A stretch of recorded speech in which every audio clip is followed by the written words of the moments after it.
Let's get started with our first news. Paddy Pimblett is making bold predictions ahead of his showdown with Justin Gaethje at UFC 324, and he's doing it with absolute confidence. In a recent conversation with Red Corner MMA, a clip later shared by Home Fight, Pimblett said he believes fans are in for a major surprise. He stated that he fully expects to knock Gaethje out, insisting that people underestimate his striking. According to him, many assume he'll rely on grappling, but he plans to come out aggressive, set a high pace, and put real pressure on Gaethje from the opening bell. Pimblett didn't hesitate when discussing how he sees the fight ending. He explained that he doesn't envision Gaethje surviving past the third round, comparing the potential finish to the one delivered against Michael Chandler. The confidence in his voice made it clear that Pimblett isn't just hoping for a knockout, he believes it's inevitable. His tone suggested a level of self-belief that he wants the world to recognize as Raidiu and Dangaraus. The conversation then shifted to the meaning of the interim title. While some fighters view an interim championship as a placeholder, Pimblett does not. He made it clear that if he beats Gaethje and secures that belt, he will consider himself the champion, regardless of the label attached to it. He also addressed Ilya being away from competition due to personal matters. Despite their history and mutual dislike, Pimblett expressed that he wishes Ilya well during this time, acknowledging that family issues go far beyond fighting. Still, he emphasized that once he wins the belt, he sees himself as the champ for now, stressing that Ilya is out of action and that the division needs someone HTIV Reedy Wyatt in Contral. Move on to another news.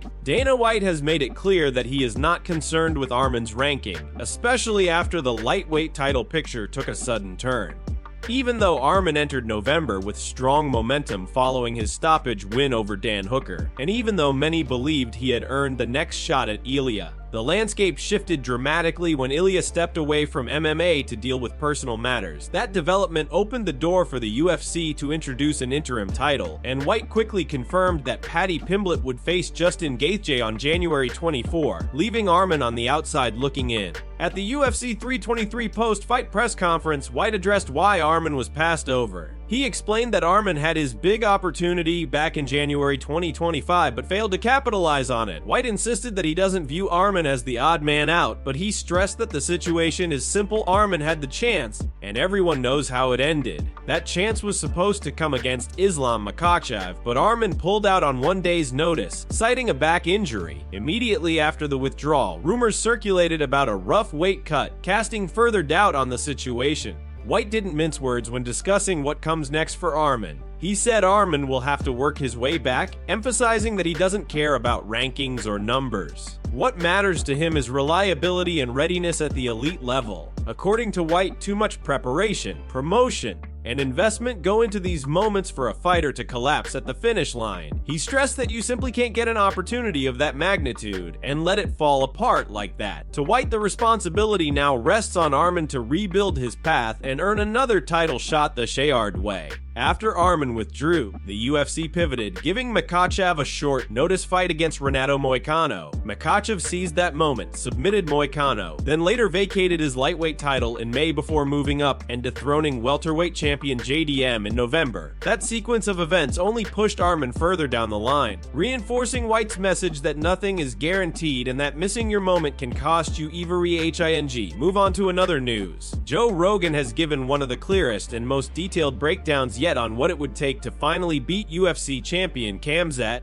laying out the exact skill set required to crack the undefeated star's dominance. For years, the debate in combat sports has centered around wrestlers versus strikers, and history has almost always favored the wrestler. From Conor vs. Khabib to Jon Jones vs. Cyril Gane, the pattern repeats itself. Elite grapplers impose their will, and that trend continues with Khamzat, who has run through every opponent placed in front of him without a single blemish on his record. On his JRE podcast, Rogan pointed to UFC 319 as the perfect example of the massive gap that exists between Khamzat and the rest of the division. In that fight, Khamzat dominated Du Plessis over 5 relentless rounds to claim the middleweight title. Rogan highlighted how the difference in wrestling ability was simply TOBG, Tico OBV use, and Toa MPC flow. Even though Du Plessis is tough, powerful, and well-rounded with solid grappling and respectable jiu. Jiu-Jitsu. He was still overwhelmed because, as Rogan emphasized, there are levels. Rogan explained that to even have a chance against someone like Khamzat, a fighter needs Olympic caliber wrestling. Not great wrestling. Not great wrestling. Oh,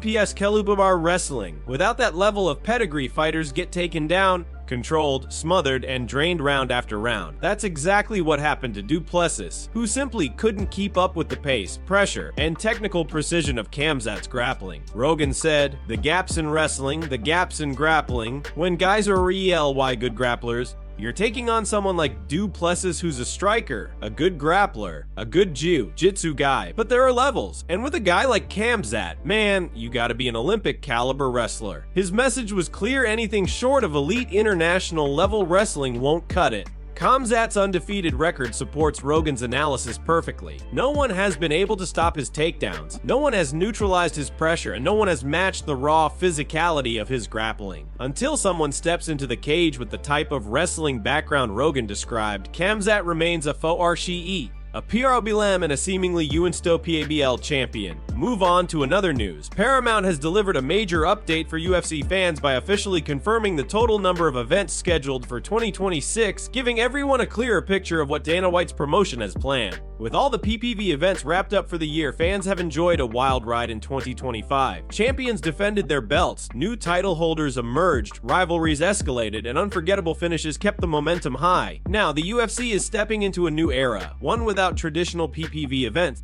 but with promises of better pay for fighters and even more consistency in the schedule. Dana White had already announced two major numbered events for 2026, UFC 34 and UFC 325, but the initial reaction from fans wasn't entirely positive. Many felt the matchup, especially for UFC 324, lacked the competitive legitimacy they expected. Fans criticized the choices, saying more Savage fighters should have received the spotlight. That frustration created uncertainty around how many total events the UFC would deliver in 2026. The answer has now arrived, and it's a significant one. Paramount has confirmed that the UFC will hold 43 total events in 2026. This includes both the numbered events and all fight night cards. Fans who have closely followed the UFC over the past few years know that from 2022 to 2025, the promotion consistently delivered 42 events each year. So, the increase to 43 may not seem massive, but it's a meaningful expansion. It signals the UFC's intention to keep growing, keep offering more content, and keep pushing deeper into its global reach. The UFC's new $7 billion broadcast and distribution deal had many wondering if the company would change its structure in 2026. But according to Paramount, very little changes for the fans. Instead, the product will continue to look familiar, except now with even more exciting matchups, fresher talent stepping into the spotlight, and a calendar that feels packed energy and built for non-stop action. While the PPV era may be ending, the entertainment factor isn't slowing down. If anything, the UFC is preparing to deliver a Stirangiar and more ACS experience. Despite the criticism Dana White faced over UFC 324, particularly regarding fighter selection, the overall response to the 2026 event count has been far more positive. Fans now know they're getting more action, more opportunities for big fights, and a full year packed with must-see moments. The UFC machine continues moving forward at fuel speed. Move on to another news. The MMA world has been in full outrage ever since Dana White announced that Paddy Pimblett would be fighting Justin Gaethje for the interim lightweight title at UFC 324. Fans, analysts, and fighters have been vocal about their frustration, especially after Arman jumped into the #1 contender spot and was still overlooked.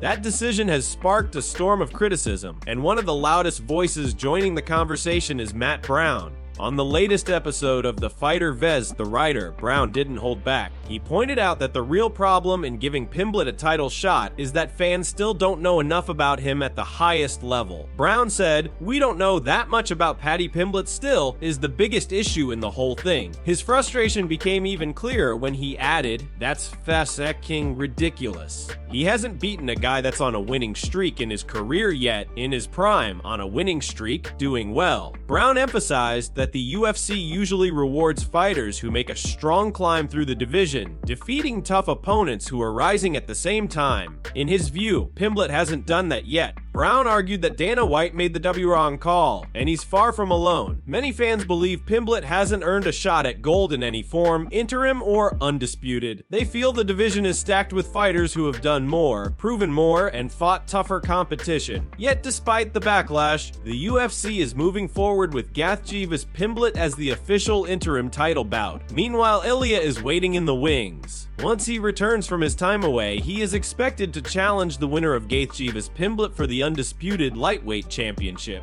Fans are already imagining a wild clash between Pimblett and Ilya, especially given their history and heated exchanges. But those same fans are also questioning whether Pimblett can even make it past Gaethje. The reaction has been a mix of disbelief, anger, and curiosity. The controversy surrounding UFC 324 continues to grow, and Matt Brown's blunt criticism only added more fuel to the fire. This decision has become one of the most talked about moments of the year, and the MMA community isn't calming down anytime soon. Move on to another news. The UFC heavyweight division is once again in complete chaos, and former MMA champion Josh Thompson believes he already knows what Dana White is going to do next. With Tom Aspinall sidelined indefinitely due to a medical condition he recently made public, Thompson predicts that the UFC will move forward with an interim heavyweight title fight between Alex Pereira and Tsarukyan. It's a bold prediction, but given everything happening inside the division, it might be the only move the promotion can make. The turmoil began back in Abu Dhabi this past October, when the division took a dramatic turn. Dana White forced Jon Jones into retirement after he refused to fight the interim champion Aspinall. Fans thought the chaos was finally settling and were excited for Aspinall's first undisputed heavyweight title defense, a matchup many believed would set the tone for the division going forward. But instead, disaster struck almost immediately. Aspinall's fight with Gane ended in the first round as a no contest after he suffered a brutal double eye poke. The moment was shocking, controversial, and left the entire division suspended in uncertainty.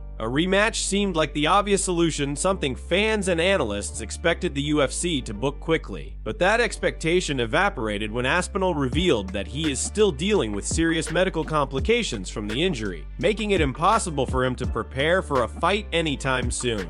With no time frame for his return, the UFC is facing a heavyweight vacuum, and Thompson believes the promotion is preparing to fill it the same way it handled Ilya's absence at lightweight by booking an interim title fight. Thompson said he genuinely believes that if Aspinall cannot train, the UFC will pivot immediately to Alex Pereira vs Tsarukyan. In his words, it's not going to be Tom if Tom's not ready to train. So I think what they're going to do is, I really believe that it would be Alex vs Gane, and it isn't just speculation. Pereira recently released new training footage, his first since reclaiming the light heavyweight title by knocking out Magomed Ankalaev at UFC 320 on October 04. In the video, Pereira is sparring with heavyweights and even hinted at a triple champion goal. Thompson added that with Aspinall unable to fight, Alex would step in to save the day because that's what he does and become an even bigger star.